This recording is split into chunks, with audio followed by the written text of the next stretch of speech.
Brought to you by Penguin.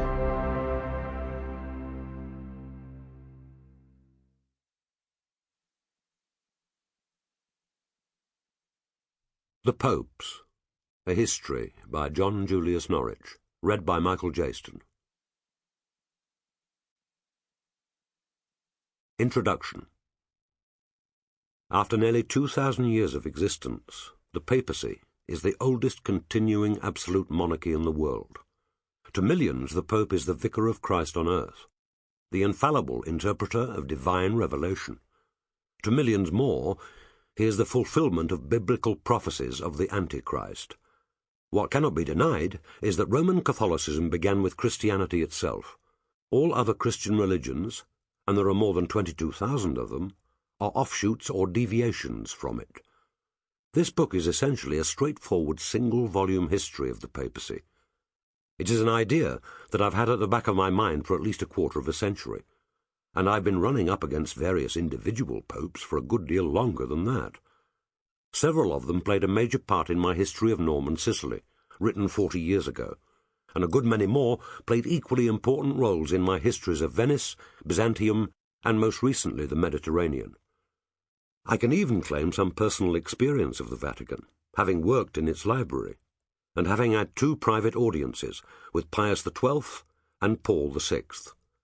The latter, when I was lucky enough to attend his coronation as dog's body to the Duke of Norfolk, who was representing the Queen. In addition, I well remember the future John XXIII, who was papal nuncio in Paris, while my father was ambassador there, and the future John Paul I, when he was Patriarch of Venice. But we are talking about a history, not a personal memoir. As such, it clearly cannot hope to tell the whole story, which is far too long for one volume, and all too often verging on the tedious. Many of the early popes are little more than names, and one of them, Pope Joan, to whom I have nevertheless been unable to resist devoting a short chapter, never existed at all.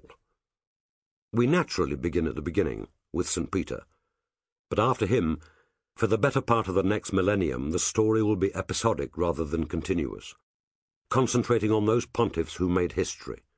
Leo the Great, for example, protecting Rome from the Huns and the Goths. Leo III, laying the imperial crown on the head of an astonished Charlemagne. Gregory the Great and his successors, manfully struggling with emperor after emperor for supremacy. And Innocent III, and the calamitous Fourth Crusade.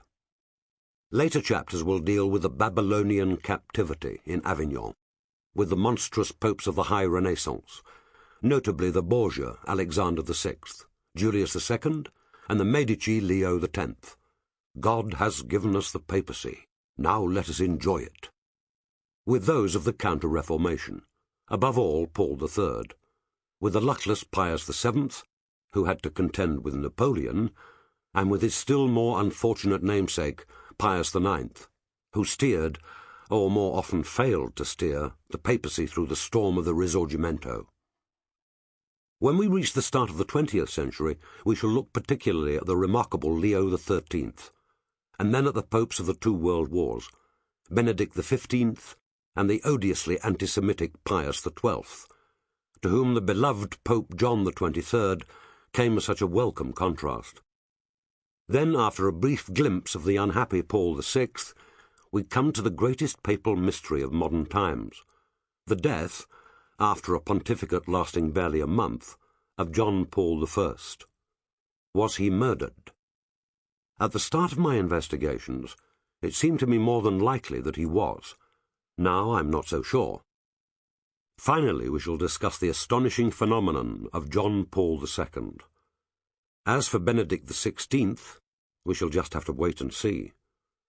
Papal history can, like other varieties, be written from any number of points of view. This book is essentially political, cultural, and up to a point social. There are moments from time to time when basic matters of doctrine cannot be avoided, in order to explain the Arian heresy, the great schism with the Orthodox Church, the Albigensian Crusade, the Reformation, even infallibility and the Immaculate Conception. But as far as possible, I have tried to steer well clear of... Sample complete. Ready to continue?